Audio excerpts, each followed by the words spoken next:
Hi folks, it's Glenn here. I have a student who asked a question about this problem from the WebAssign.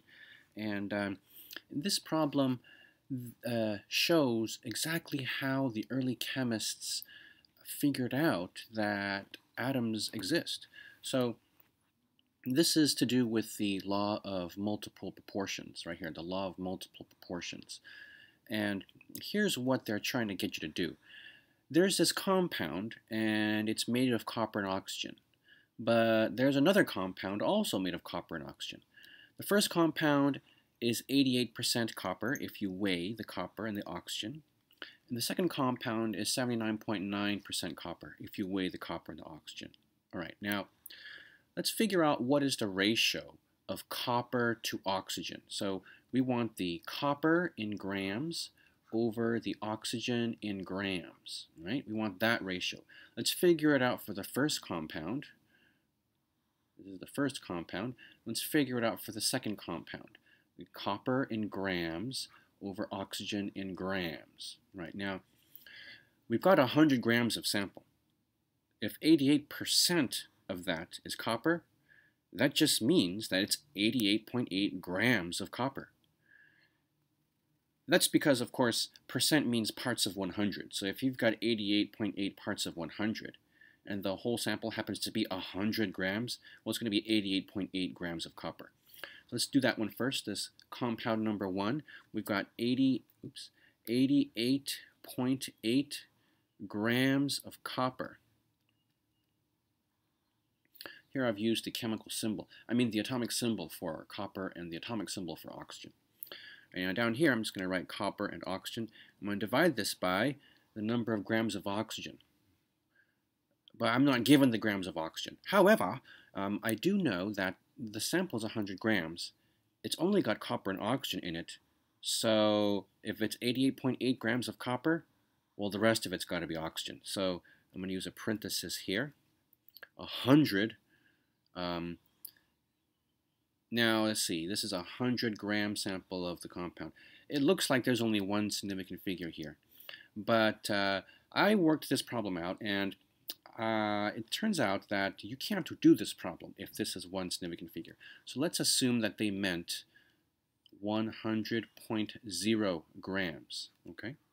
So this is 100.0 grams of the compound minus 88.8 grams of copper.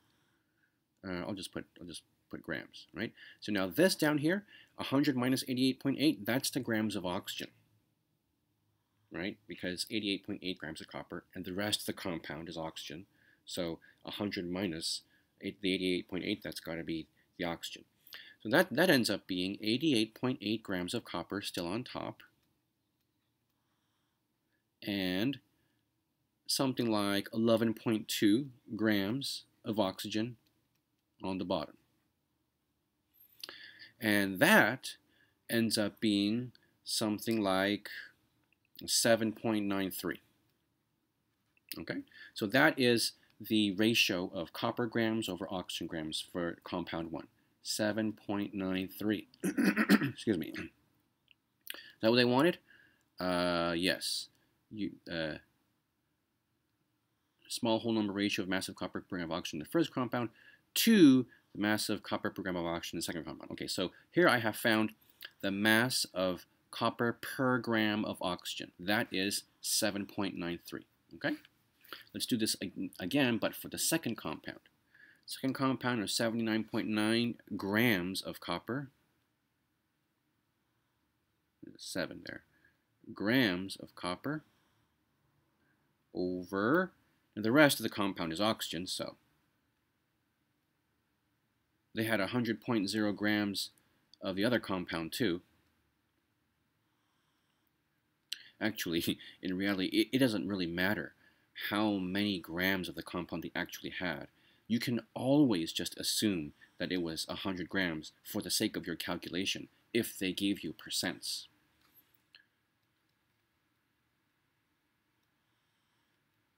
Right, so it's 79.9 grams of copper divided by, now what's this, 100 minus 79.9? I worked that out and I forgot what the answer was. Blah, blah, blah, blah, something 0.1. It was 20.1, that's what it was. 20.1 grams of oxygen. The answer here is 3.82, was it? Yeah, let me go look at my calculator because I worked this out in advance for y'all. It was 3.98, sorry. It was 3.98. There it is, 3.98.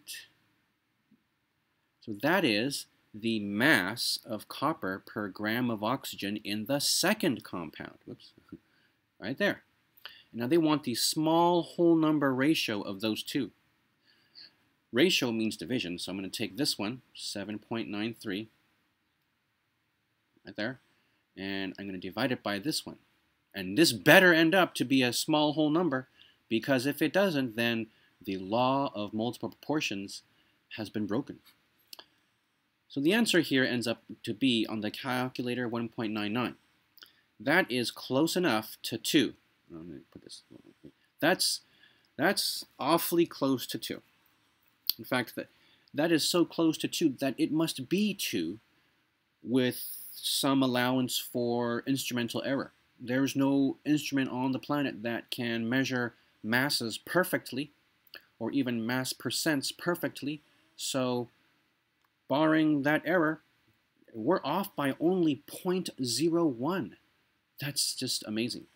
The early chemists were probably off by much more than 0.01, but they did this type of experiment so many times, they just kept on getting these whole number answers. They probably had like 1.91, and then they did a different compound, and it was like, the answer was 3.92 or something, and they were like, wait, how come everybody's like 0.9 something? And they're like, and then sometimes they may have gotten like something like 1.1 or 1.2. Like, these answers are all so close to a whole number. It must be the case that in nature it actually is a whole number. And then, oh, okay, so this is a law of nature. This is the law of multiple proportions. This is how they figured it out. This little slightly complicated math right here. Now, also in this same WebAssign problem, they ask you for the empirical formula of this compound. Both compounds. The empirical formula is just the simplest form of the actual formula. For example, H2O is water. So this is 2 atoms of hydrogen and 1 atom of oxygen. So to figure this out, you have to go like this. You have to write Cu, and you have to write the O. Now, for every 1 atom of oxygen, how many atoms of copper are there? Well, let's see. I know that it is twice as much copper for compound 1 than for compound 2, because the copper to oxygen ratio was high on compound 1 and it was low on compound 2. When I took a ratio of these ratios, I got 2. So there's twice as much copper compared to oxygen in compound 1 than in compound 2. So then you can say, well, let's say that the simplest form of compound 2 was 1 copper atom and 1 oxygen atom. If I have twice as many copper atoms than oxygen atoms, if I have twice as many copper atoms per 1 oxygen atom in compound 1 compared to compound 2, then that must mean it's Cu2O over here and CuO over here. That method of figuring out the empirical formula would only work on this problem. Usually, you would have to calculate moles. So you know the mass of copper here. You know the mass of oxygen. And this was compound 2. This was compound 1. Now, although this moles calculation is not necessary for this particular problem, I want to show it to you right now because it might make the concept of the empirical formula a little bit clearer. Okay? Here, let me make some white space over here. All right. So let's see. in compound 2, we had 79.9 grams of copper. Now, the chemical formula or the empirical formula doesn't have anything to do with grams. Notice I had to use the ratio of ratios here to get this too. These numbers refer to how many atoms there are per molecule or per compound. 2 atoms of copper, 1 atom of oxygen. 1 atom of copper, 1 atom of oxygen. So I cannot use grams here. I need to change the grams to something that counts atoms. What is a unit of measurement that we've used that counts atoms? It's the mole, because a mole is a special number of anything. Just like a pair is 2, a dozen is 12, a mole is 6.022 times 10 to the 23rd of anything. That number is so large, however, that we consider it a measurement and we use significant figures. So now, 79.9 grams of copper. If I know how many grams of copper there are in 1 mole of copper, then I can figure out how many moles of copper is represented here, 79.9 grams. I just need to go to the periodic table about this. This is, I mentioned this in the podcast. I hope you have a chance to listen to that podcast on your commute. I think that was episode 4, where I discussed the mole and how you can use the periodic table to figure out how many grams of something there are in a mole. 63.546. There are 63.546 grams of copper in a mole of copper. 63.546. This is by definition. 63.546 grams is the measurement from the periodic table, but this 1 mole, this is a definition. By definition, if you get a number from that periodic table as the mass of the atom, by definition, that thing is for 1 mole of copper. So we do not count significant figures for this number 1. Now, this answer is going to end up being moles of copper. So here, let me just put this in the calculator. 79.9 divided by 63.546. Okay, that's 1.26. That's 1.26 moles. Okay, so 1.26 moles of copper. Now, the oxygen was just whatever was left. If there was 100 grams of this whole thing, 79.9 grams was this, then 20.1 grams must have been this, by that same subtraction right there. So 20.1 grams of oxygen. I'm going to convert this. 1 mole of oxygen, that is something like 15.9994 grams of oxygen, but let's see what this periodic table says. It says 15.999 right there. All right, so I'm going to go 15.999 grams of oxygen, and let's see what the calculator says about that. 20.1 divided by 15.999. 1.26 moles. 1.26 moles of oxygen. Okay, now to calculate the empirical formula for this compound, let me say it again. What I just did down here is not necessary for this problem. I mean, in this problem, you already calculated this ratio of ratios. Go back up here. So you can just directly put that right here for compound 1 because it has twice as much copper as oxygen compared to the case in compound 2. But to help you to understand the meaning and the meaning of these formulas, I'm doing this calculation for you, which is the calculation that you would do in a case where you didn't have the ratio of ratios available. Okay, so this means that in every 1 mole of this, excuse me, in every 100 grams, of this compound, you have 1.26 moles of copper and 1.26 moles of oxygen. So the formula is 1.26 and 1.26.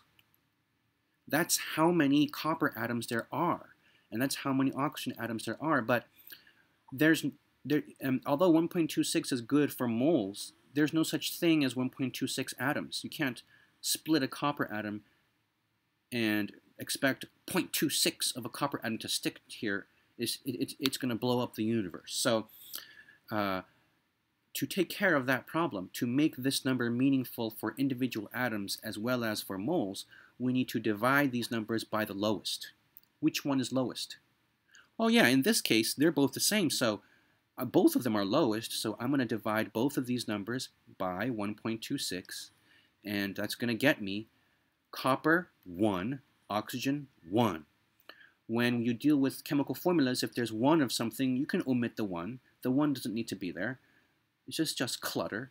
All right, so copper, oxygen. That's the empirical formula. Well, for every 1 atom of oxygen, you've got 1 atom of copper in that compound. This is how the empirical formula for a compound is actually calculated. The shortcut that the WebAssign was trying to get you to do was just taking advantage of this calculation of the ratio of the ratios of copper to oxygen by mass. So the explanation for the problem actually ends right there. Now, the explanation of what is an empirical formula, I think you might find it useful to know that we actually convert everything to moles first, and then we divide by the lowest number of moles to get these whole numbers. So more on this later on in the course. I believe there will be some problems where you have to calculate an empirical formula like this. Thank you.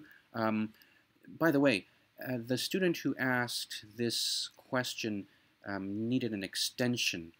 I think it was because of this and a very similar question. And so I granted that extension, and I want you to know that this could be you. If this problem gave you pause or was beginning to give you frustration, this is the thing to do. You ask the question. And if you are at the deadline, you file for an extension. I don't have a problem with giving extensions. Of course, on the last week of class, I wouldn't be able to give extensions, but by that time, I think you will have gotten used to these calculations. Or maybe you would have gotten used to completing some of these things in advance so that you can ask questions before it's necessary to ask for an extension.